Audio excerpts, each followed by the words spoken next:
So in this session, we are going to study expander in digital communications. So let us start. Now in our last session, we had studied the operation of compression in order to improve the noise performance. That is the noise due to quantization. So let me repeat that compressor was used at the transmitter end to improve the quantization noise performance. But compression is basically a non-linear operation, so it's going to distort the signal. As we said, however, this operation distorts the signal since it is essentially a non-linear operation. So therefore, at the receiving end, you have to do an inverse operation in order to get back the original signal. So let me repeat that. To get the original signal, we need to do an inverse operation at the receiver. Now, in order to understand the sequence of operations, next we are going to study the block diagram so that the sequence becomes clear. So let us look at the block diagram. So this is your input signal X. It passes through the compressor and you get the signal Y. So Y is some function of X and we'll study this function. In fact, for compression in the last session, we have already studied the equation for compression. And what now we are going to do is to obtain the equation for the expansion. All right. So you compress the signal, then you get Y, and then you process it for transmission. That means you might do modulation, amplification, and so on. Then it goes through the channel, and then you do processing for reception. So you will do possibly amplification, demodulation, and so on. So you recover your Y at this point. So notice that Y at the transmitter end occurs at this point. After that you do processing for transmission. Then after going through the channel, you do processing for reception and you get back the original signal Y. That is the compressed signal Y. But now you want to obtain X. Therefore, you need to have the inverse function where X is a function of Y, and this function is such that it does exactly inverse operation to FCX. So given Y, you obtain X. Alright. So what we are going to do in this particular session is to see how to obtain this inverse equation given the equation for the compression that we already studied last time. Alright, so let us start this equations. First of all, let us look at the equation for compressor for positive values of X. Remember, the equations are different for positive and negative values of X. So this equation, as we studied last time, was given by this Y equal to Y max and so on. And remember, we had said logarithmic functions are used because the ear response to amplitude is logarithmic. That is why we use this kind of function. Okay, and this is normalized so that when X is equal to X max, Y is equal to Y max. That is how it is normalized. And when X is equal to 0, Y is equal to 0. So starting from this equation for the compression operation, we want to obtain the equation for expansion. So since at the receiver the input to the expander is Y, we have already said this, I am repeating it. The input to the expander is Y and the output is X. We can solve the above for X to get the input output equation for the expander. So basically you have to manipulate this in order to obtain expression for X in terms of Y.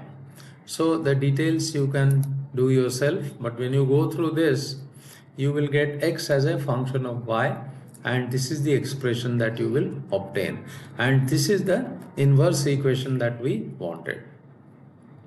Okay, so the expander equation is given by this. So here Y is the input and X is the output. But if you consider expander as a standalone block, then the normal convention is that the input is X and output is Y. So if I consider it like that, X is my input and Y is the output, then you have to modify this equation, basically interchange the X with Y.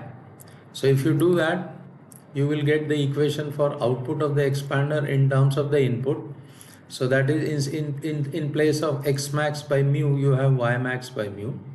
And in place of y by y max, you have x by x max. And in place of x max by mu, you have y max by mu. Understand, there is basically no difference between this equation and in this equation. It's all a question of which variable is called as the output and which variable is called as the input. In this equation, x is the output of the expander and y is the input to the expander. In this equation, x is considered as input to the expander and y is considered as output from the expander. And we have written this mainly because this is the standard way in which you express the input-output relationship for any given block. Okay. Now, these equations that we have derived are correct for positive values of x. Now, similar operations you need to do for negative values of x. So, let us do that. So, next, as we said, we obtain the similar equations for the third quadrant in which the x is negative. So equation for the compressor for negative values of x we had studied last time and is given by y equal to minus y. So this becomes minus and this plus also becomes minus here. So this is the equation for the third quadrant. So again you can go through similar motions. So you can first obtain the expression for x and y and then interchange. So I'm skipping the second step here and directly giving you the equation for the output of the expander, which is expressed as y and input as x. So if you do that, this is the equation you will obtain. So now that we have the equation for the compressors and the expander both, it will be useful to look at the output of the input-output characteristics of the compressor and the input-output characteristics of the expander. So let's do that. So compressor characteristic, as you can see, as x increases, initially when x is low we want large gain, so that is why there is a large slope here and the slope decreases. And similar thing happens for negative values of x. For small values of x the slope is larger and for larger negative values of x the slope is smaller.